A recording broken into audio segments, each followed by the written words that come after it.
जय हिंद दोस्तों, रोजगार मंत्रा में आप सभी का स्वागत है। मैं लोको सर लेके चलता हूँ एनसीईआरटी क्लास 6 चैप्टर 7 अशोक एक महान अनोखा सम्राट। इस चैप्टर का क्या नाम है? अशोक एक अनोखा सम्राट जिसने युद्ध का त्याग किया। अब ये है रोशन, जो लड़की की तस्वीर दिख रही है कौन है? ये रोशन है। तो इसका जन्मदिन होता है और इसके दादाजी ने इसे एक कड़क नोट दिया और उसने अपने हाथ में दबा रखा था। उसने एक नया सीढ़ी खरीदने का बहुत मन था, लेकिन साथ ही वह बिल्कुल नए कड़क नोटों को देखना और छूकर महसूस करना चाहती थी। तभी उसने पाया कि सभी नोटों में दाहिने तरफ गांधी जी का मुस्कुराता चेहरा बना हुआ है और बाईं तरफ छोटे छोटे शेर के चित्र बने हैं। उसने सोचा, आखिर यहाँ शेर क्यों बने हुए हैं? तो ये रोशन है और ये सोच रहे कि शेर क्यों बने हुए हैं। आगे चलते हैं। तो एक बहुत बड़ा राज्य और एक साम्राज्य। हम जिन शेरों के चित्र रुपयों या पैसे पर देखते हैं उनका एक लंबा इतिहास है। उन्हें पत्थरों को काट कर बनाया गया है और उन्हें सारनाथ में एक विशाल स्तंभ पर स्थापित किया गया है। तो ये इम्पोर्टेंट है। जो अशोक चिन्ह है वो कहाँ से लिया गया है? तो सारनाथ से है, सारनाथ से लिया गया है। आगे ये अशोक का स्तंभ है, अशोक का स्तंभ है। और इतिहास के महानतम राजाओं में एक अशोक के निर्देश पर इसके जैसे कई स्तंभ और पत्थरों का अभिलेख उत्कीर्ण किए गए। उसके पहले कि हम यह जाने कि इन अभिलेखों में क्या लिखा है, यह समझने की कोशिश करें कि उनके राज्य को साम्राज्य क्यों कहा जाता है। तो आगे पढ़ते हैं अशोक के बारे में। अशोक जिस साम्राज्य पर शासन करते थे उसकी स्थापना उनके दादा चंद्रगुप्त मौर्य ने लगभग 2300 साल पहले की थी। तो चंद्रगुप्त मौर्य ने किया था कितने साल पहले? 2300 साल पहले। चाणक्य या कौटिल्य एक बुद्धिमान व्यक्ति थे, चंद्रगुप्त की सहायता से की थी। तो उनका मंत्री या प्रधानमंत्री कौन था? चंद्रगुप्त मौर्य का तो चाणक्य होता है और कौटिल्य होता है। चाणक्य के कई बार विचार हमें अर्थशास्त्र नाम की पुस्तक में मिलते हैं। तो अर्थशास्त्र पुस्तक किसने लिखी है? तो चाणक्य ने लिखी है। ये मेन पॉइंट है, इन्हीं को याद रखना है। आगे चलते हैं। वंश।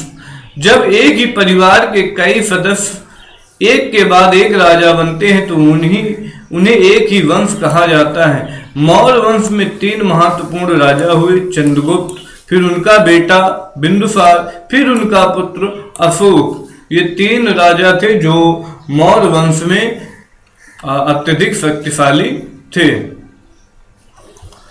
साम्राज्य में बहुत से नवाब थे। उन्हें साम्राज्य की राजधानी पाटलिपुत्र, उज्जैन और तक्षशिला जैसे नगर प्रमुख थे।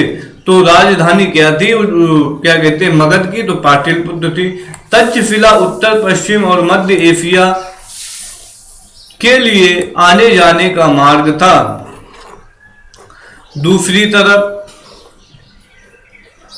तरफ कन्नौज उत्तर भारत से दक्षिण भारत जाने वाले रास्ते में पड़ता था। उज्जैन शायद नगरों में व्यापारी, सरकारी अधिकारी और शिल्पकार रहा करते थे। साम्राज्य में बहुत बड़े क्षेत्रों में किसानों और पशुपालकों के गांव बसे हुए थे। मध्य भारत जैसे इलाकों में ज्यादातर हिस्सा जंगलों से भरा हुआ था। जो दक्षिण भारत है, बीच का भारत है, वहां पर लोग फल फूल का संग्रहण और जानवरों का शिकार करके जीविका चलाते थे। साम्राज्य के अलग अलग इलाकों में लोग भिन्न भिन्न। अब यहाँ पर पढ़ते हैं। जिन जगहों पर अशोक के शिलालेख मिले उन्हें लाल बिंदुओं से दिखाया गया है और ये सारे इलाके साम्राज्य के भीतर थे। इन देशों के नाम बताओ जहां अशोक के अभिलेख मिले हैं भारत में कौन कौन से राज्य मौर्य साम्राज्य से बाहर थे। तो ये चित्र है, ये लंपक, यहाँ भी अशोक का स्तंभ मिला, गंधार, मनसेहरा, शाहबाजगढ़, तक्षशिला तो ये विश्वविद्यालय था, कालसी, टेपरा, मेरठ, बहापुर दिल्ली, लुम्बिनी, यमपुरा, लोरिया, इसके बाद सारनाथ, कौशाम्बी, गुज्जर और रूपनाथ, सांची, पनगुरिया, गिरनार, ये सब इम्पोर्टेंट हैं। सोपरा, सन्नति, मस्की, धौली, जागौड़, इसके बाद येरगुड़ी, ब्रह्मगिरी। तो ये जहां पर अशोक के क्या हमें अभिलेख मिले हैं उसे लाल रंग से चिन्हित किया गया, और जहां जहां महत्वपूर्ण नगर हैं उन्हें काले, जैसे पाटलिपुत्र महानगर था, अच्छा, उज्जैन था, तक्षशिला था, तो ये नगर थे। आगे चलते हैं। भाषाएं बोलते थे, वे शायद अलग अलग प्रकार के भोजन करते थे और यहां तक कि अलग अलग किस्म की पोशाक भी पहनते थे। राज्य साम्राज्य से कैसे भिन्न है?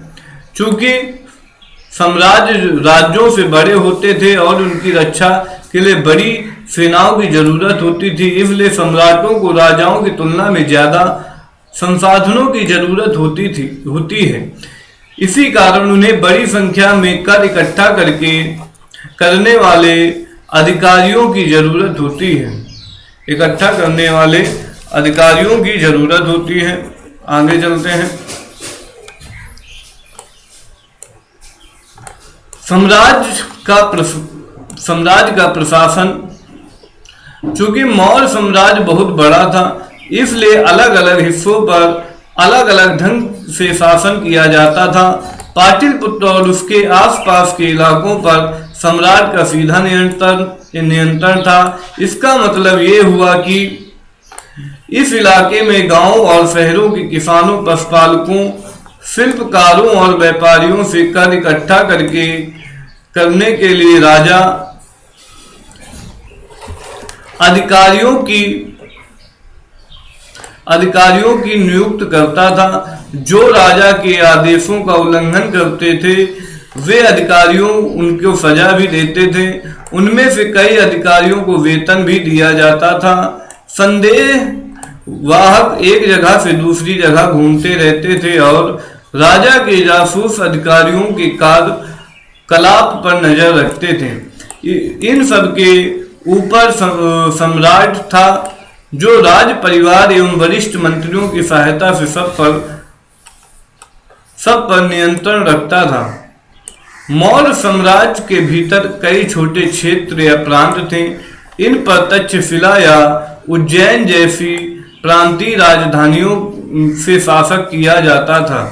कुछ हद तक पाटलिपुत्र से इन क्षेत्रों पर नियंत्रण रखा जाता था और अक्सर राजकुमारों को वहां का राज्यपाल या गवर्नर बनाकर भेजा जाता था। कहाँ का? उज्जैन और तक्षशिला का। और राजा जो होते थे वो पाटलिपुत्र पर नियंत्रण करते थे। लेकिन ऐसा लगता है कि इन जगहों पर स्थानीय परंपराओं नियमों को ही माना जाता था। प्रादेशिक केंद्रों के बीच विस्तृत क्षेत्र थे। इनके इलाकों में मौर्य शासक सिर्फ मार्गों और नदियों पर नियंत्रण रखने की कोशिश करते थे, जो कि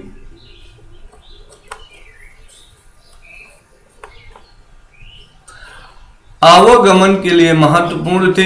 यहाँ से उन्हें जो भी संसाधन कर और भेंट के रूप में मिलते थे उन्हें इकट्ठा किया जाता था। उदाहरण के लिए अर्थशास्त्र में यह लिखा है कि उत्तर पश्चिम कंबल के लिए और दक्षिण भारत सोने और कीमती पत्थरों के लिए प्रसिद्ध था। तो उत्तर पश्चिम जो है भारत काहे के लिए प्रसिद्ध था? कंबल के लिए।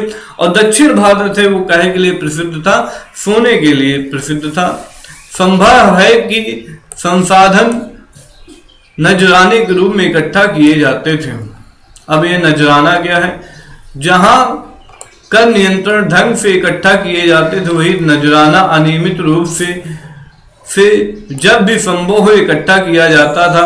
ऐसे नजराने विविध पदार्थों के रूप में पाए जाने ऐसे लोगों से लिए जाते थे जो स्वेच्छा से इसे देते थे। आगे चलते हैं राजधानी में सम्राट। अब राजधानी में सम्राट कौन है? मेगास्थनीज जो आता है चंद्रगुप्त के दरबार में पश्चिम एशिया के यूनानी राजा सेल्यूकस निकेटर का राजदूत था। तो ये कहाँ आता है? चंद्रगुप्त मौर्य के दरबार में आता है। और सेल्यूकस निकेटर्स का क्या था? राजदूत था। मेगास्थनीज ने कुछ भी देखा उसका विवरण किया है। यहाँ हम उसके विवरण का एक अंश दे रहे हैं, मतलब यहाँ पर कुछ उसका अंश जो दे रहा है। सम्राट का जनता के सामने आने के अवसर पर शोभा यात्रा के रूप में जश्न मनाया जाता है और उन्हें एक सोने की पालकी में ले जाया जाता है। उनके अंगरक्षक सोने और चांदी से अलंकृत हाथियों पर सवार रहते हैं। कुछ अंगरक्षक पेड़ों को लेकर चलते हैं। इन पेड़ों पर प्रशिक्षित तोते का एक झुंड रहता है जो सम्राट के सिर के चारों तरफ चक्कर लगाता रहता है। तो ये प्रशिक्षित रहते हैं और तोतों का भी झुंड रहता है कि कोई ऊपर से तो नहीं अटैक कर रहा है। तीर बाण और आगे की रफ्तार। राजा सामान्यतः हथियारबंद महिलाओं से घिरे होते हैं। वे हमेशा इस बात से डरे रहते हैं कि कोई उनकी हत्या ना करने की कोशिश ना करे। उनके खाने से पहले खास नौकर उस खाने को चखते हैं। वो लगातार 2 रात एक ही कमरे में नहीं सोते थे। आगे चलते हैं। और पाटलिपुत्र आधुनिक पटना के बारे में ये भी बताया गया है। यह एक विशाल और खूबसूरत नगर है। यह एक विशाल प्राचीन से घिरा है। इसमें 570 बुर्ज और 64 द्वार हैं। तो पाटलिपुत्र में कितने बुर्ज होते हैं? 570। और द्वार कितने होते हैं? 64। 2 और 3 मंजिला वाले घर लकड़ी और कच्ची ईंटों से बने हैं।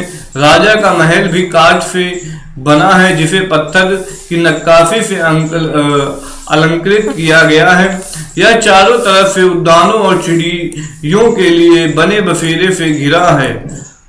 ठीक है, आगे चलते हैं। और अंत में जंगल वाले इलाके आते थे। वहां रहने वाले लोग काफी हद तक स्वतंत्र थे। उन्हें यह उम्मीद की जाती थी कि वे मौर्य पदाधिकारियों को हाथी, लकड़ी और मधु और मोम जैसी चीजें लाकर दें। ये वो लोग करते थे। अशोक एक अनोखा सम्राट। अशोक कैसा सम्राट था? एक अनोखा सम्राट था, बताया गया इस चैप्टर में। अशोक मौर्य वंश का सबसे प्रसिद्ध शासक थे। वह ऐसे पहले शासक थे जिन्होंने अभिलेखों द्वारा जनता तक अपने संदेश पहुंचाने की कोशिश की। तो अशोक ने ही सबसे पहले अभिलेख चालू करते हैं और ये पहुंचाने की कोशिश करते हैं। अशोक के ज्यादातर अभिलेख प्राकृत भाषा और ब्राह्मी लिपि में लिखे हैं। तो पूछा जाता है अशोक के अभिलेख किस भाषा पर लिखे हैं? तो आपको याद रखना है प्राकृत भाषा में। और कौन सी लिपि में लिखे हैं? तो ब्राह्मी लिपि में लिखे हैं। आगे चलते हैं। कलिंग युद्ध का वर्णन करता हुआ अशोक का अभिलेख। आपने एक अभिलेख में अशोक ने यह बात कही, राजा बनने में 8 साल बाद मैंने कलिंग विजय की। लगभग 1.5 लाख लोग बंदी बना लिए गए। 1 लाख से भी ज्यादा लोग मारे गए। इससे मुझे अपार दुख हुआ। क्यों? जब किसी स्वतंत्र देश को जीता जाता है तो लाखों लोग मर जाते हैं और बहुत सारे बंदी बनाए जाते हैं। इसमें ब्राह्मण और श्रमण भी मारे जाते हैं। जो लोग अपने सगे संबंधियों और मित्रों को बहुत प्यार करते हैं और दासों और मृतकों के प्रति दयावान होते हैं, ये भी युद्ध में या तो मारे जाते हैं या प्रियजनों को खो देते हैं। इसलिए मुझे पश्चाताप हो रहा है। अब मैंने धर्म पालन करने एवं दूसरों की शिक्षा देने का निश्चय किया है। मैं मानता हूं कि धर्म के माध्यम से लोगों का दिल जीतना बलपूर्वक विजय पाने से बहुत अच्छा है। मैं यह अभिलेख भविष्य के लिए एक संदेश के रूप में के लिए उत्कीर्ण कर रहा हूं कि मेरे बाद मेरे बेटे और पोते भी युद्ध न करें।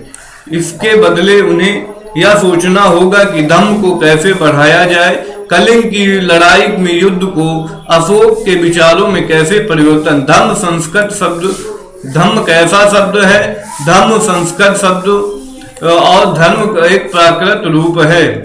आगे चलते हैं। अशोक ने कलिंग युद्ध, तो कलिंग के युद्ध में क्या है? कलिंग तटवर्ती उड़ीसा का प्राचीन नाम है। अशोक ने कलिंग को जीतने के लिए एक युद्ध लड़ा, लेकिन युद्ध जनित हिंसा और खून खराबा देखकर उन्हें युद्ध में भी तृष्णा हो गई। उन्होंने निर्णय लिया कि वे भविष्य में भी युद्ध नहीं करेंगे। अशोक का जो कलिंग है वो किसका नाम होता है? तो उड़ीसा का नाम होता है। आगे चलते हैं। अशोक का धर्म क्या था? अशोक के धर्म में किसी देवता की पूजा अथवा किसी कर्म कांड की आवश्यकता नहीं थी। उन्हें लगता था कि जैसे पिता अपने बच्चों को अच्छे व्यवहार की शिक्षा देते हैं, वैसे ही उनका कर्तव्य था कि अपनी प्रजा को निर्देश दे कि वो बुद्ध के उपदेशों से भी प्रेरित हुए थे। ऐसी कई समस्या थी उन्होंने संवेदना थी कि उन्हें साम्राज्य में अलग अलग धर्मों को मानने वाले लोग थे और उन्होंने कई बार टकराव पैदा हो जाता था। जानवरों की बलि चढ़ाई जाती थी। दासों और नौकरों के साथ क्रूर व्यवहार किया जाता था। इसके अलावा परिवार में से व पड़ोसियों के बीच भी झगड़े होते रहते थे। अशोक ने यह महसूस किया कि इन समस्याओं का निदान उनका कर्तव्य है। इसलिए उन्होंने धम्म महामात्र नाम के अधिकारी की नियुक्ति की, जो जगह जगह जाकर धर्म की शिक्षा देते थे। इसके अतिरिक्त अशोक ने अपने संदेश कई स्थानों पर शिलाओं और स्तंभों पर खुदवा दिए। अधिकारियों को यह निर्देश दिया गया कि वो राजा के संदेश को उन लोगों को पढ़कर सुनाए जो खुद पढ़ नहीं सकते थे। अशोक ने धर्म के विचारों को प्रसारित करने के लिए सीरिया, मिस्र और ग्रीस तथा श्रीलंका में भी दूत भेजे थे। तो ये क्वेश्चन पूछा जाता है कि अशोक कलिंग क्या था? उड़ीसा था। और अशोक ने अपने राजदूत कहाँ कहाँ भेजे थे धर्म की व्यवस्था? तो सीरिया, मिस्र और ग्रीस और श्रीलंका। आगे चलते हैं। उन्होंने सड़क बनवाई, कुएं खुदवाए और विश्राम गृह बनवाए। इसके अतिरिक्त उन्होंने मनुष्यों और जानवरों की चिकित्सा की भी व्यवस्था की। अपनी प्रजा के लिए अशोक ने अपनी प्रजा के लिए संदेश दिए। लोग विभिन्न अवसरों पर अनुसंधान करते हैं। उदाहरण के लिए जब वे बीमार होते हैं, जब उनके बच्चों का विवाह होता है, बच्चों के जन्म पर जब यात्रा शुरू करते हैं, तब वो तरह तरह के अनुसंधान करते हैं। ये कर्म कांड किसी काम के नहीं है। इसके बदले यदि लोग दूसरे रीतियों को माने तो वो ज्यादा फलदायी होंगे। ये अन्य प्रकार की रीतियां क्या हैं? ये है कि अपने दासों नौकरों के साथ अच्छा व्यवहार करना, बड़ों का आदर करना, सभी जीवों पर दया करना और ब्राह्मण तथा श्रमणों को दान देना। ये था कि अन्य नीतियां मानना है। अपने धर्म की प्रशंसा या दूसरों की धर्म की निंदा करना, दोनों ही बातों गलत हैं। हर किसी को दूसरे धर्म का आदर करना चाहिए। यदि कोई अपने धर्म की बड़ाई और दूसरे धर्म की बुराई करता है तो यह वास्तव में अपने धर्म से ज्यादा नुकसान पहुंचा रहा है। इसलिए हर किसी को दूसरे के धर्म के प्रमुख विश्वासों को समझने की कोशिश करते हुए उसका आदर करना चाहिए। भारत के प्रथम प्रधानमंत्री जवाहरलाल नेहरू, पंडित नेहरू ने लिखा है कि उन्होंने धर्म देश आज भी हमसे एक ऐसी भाषा में बात करते हैं जिन्हें हम समझ सकते हैं और उन्हें हम बहुत कुछ सीख सकते हैं। अशोक ने धर्म के विचारों में दूर दूर तक फैलाने के लिए इन बातों को बताया जो उनके अनुसार आज भी प्रशंसनीय है, और अशोक के संदेश के इन हिस्सों को बताओ जो आज भी प्रशंसनीय हैं। हिस्से को बताना है। ब्राह्मी लिपि। आधुनिक भारत में ज्यादातर लिपियां पिछले सैकड़ों वर्षों में ब्राह्मी लिपि में उत्पन्न हुई। यहाँ आप आ अक्षर को अलग अलग भाषा लिपियों में देख सकते हैं। आप देखेंगे कि देखो ये ब्राह्मी आरंभिक ब्राह्मी है, ये आ अक्षर है। देवनागरी हिंदी है, बांग्ला में आ अक्षर है, मलयालम में आ अक्षर है और तमिल में आ अक्षर है। आगे चलते हैं। मौर्य साम्राज्य के उभरने में थोड़ा पहले, लगभग 2400 वर्ष पहले, चीन के सम्राटों ने चीन की दीवार का निर्माण शुरू किया। तो ये चीन की दीवार दिखाई गई है, ये देखो आप चीन की दीवार देख सकते हैं। इसे बनाने का उद्देश्य उत्तरी सीमा के पशुपालक लोगों की रक्षा करना। लगभग 2000 वर्ष तक इस दीवार का निर्माण कार्य चलता रहा। कितने वर्षों तक चला? 2000। क्योंकि साम्राज्य की सीमाएं बदलती रही। यह दीवार लगभग कितने किलोमीटर है? 6400 किलोमीटर है। चीन की दीवार कितने किलोमीटर है? 64 किलोमीटर है तथा पत्थर और ईंटों से बनी हुई है। इसकी ऊपरी सतह सड़क जैसी चौड़ी है। इस दीवार को बनाने के लिए हजारों लोगों को काम करना पड़ा। हर 100 या 200 मीटर की दूरी पर इस पर निगरानी रखने के लिए बुर्ज बने हुए हैं। पड़ोसी देशों के प्रति अशोक का रवैया चीनी सम्राट के रवैयों से कैसे भिन्न था, ये हमें बताना है। और यहाँ पर उपयोगी शब्द क्या है? साम्राज्य है, राजधानी है, अधिकारी है, संदेशवाहक है और संदेशवाहक है, प्रांत है और धम है। तुम कलिंग में हो रही तुम बात जो है अपने माता पिता से भी कर सकते हो। बाकी एक खालिस्तान है जहां पर सम्राटों का सीधा शासन था। वहां अधिकारी कर वसूलते थे। क्या वसूलते थे?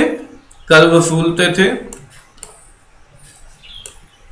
और राजकुमारों को अक्सर प्रांतों में क्या, किस रूप में? गवर्नर के रूप में, गवर्नर या राज्यपाल के रूप में भेज दिया जाता था।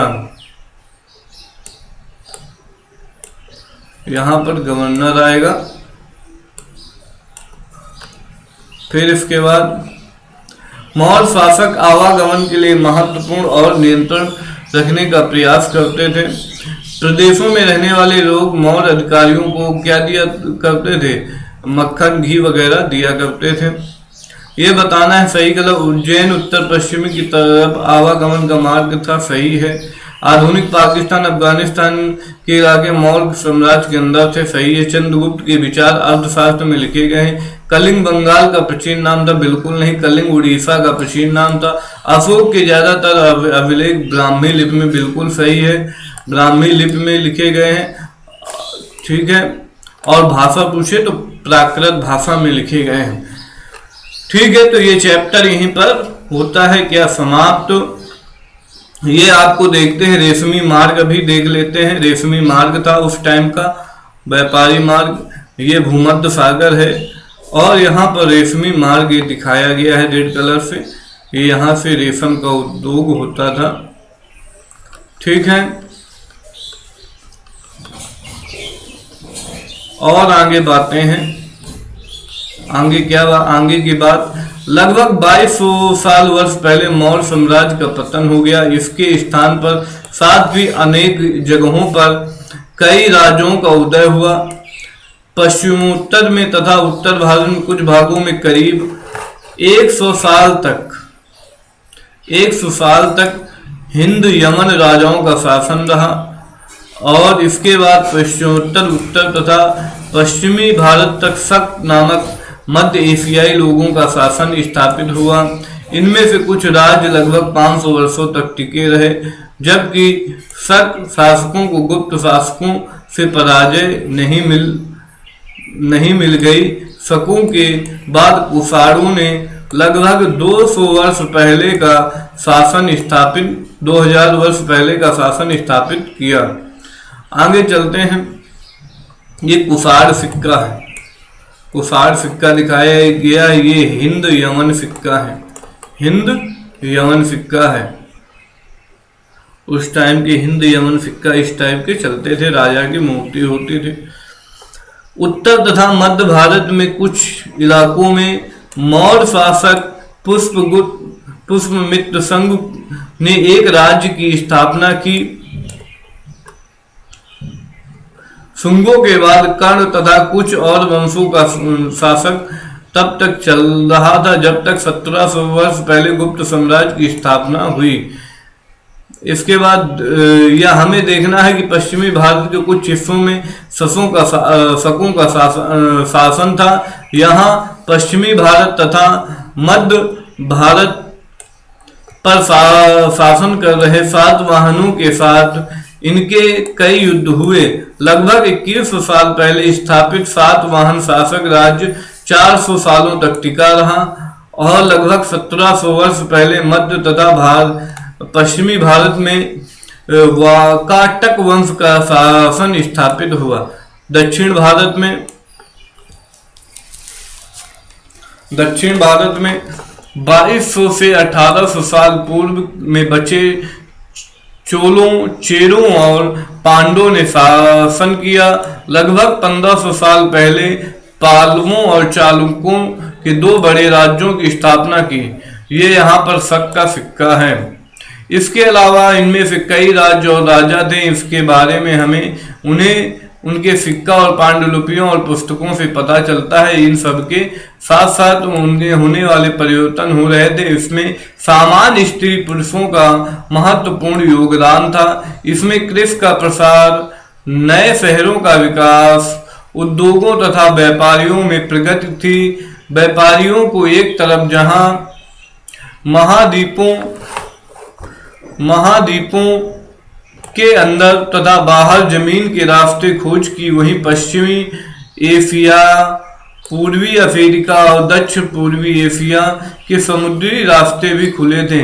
मंदिरों, स्तूपों और अन्य इमारतों का निर्माण हुआ, किताबें लिखी गई, साथ ही वैज्ञानिकों खोजें भी की गई। ये सारी बातें साथ साथ हो रही थी। इन पुस्तक में बाकी हिस्सों को पढ़ते हुए इन बातों पर ध्यान रखें। ये सातवाहन का सिक्का है। तो यहाँ पर ये चैप्टर होता है समाप्त। आई होप कि आपको क्लास समझ में आई होगी, अच्छा लगा हो वीडियो तो जरूर आप अपने दोस्तों को शेयर करें।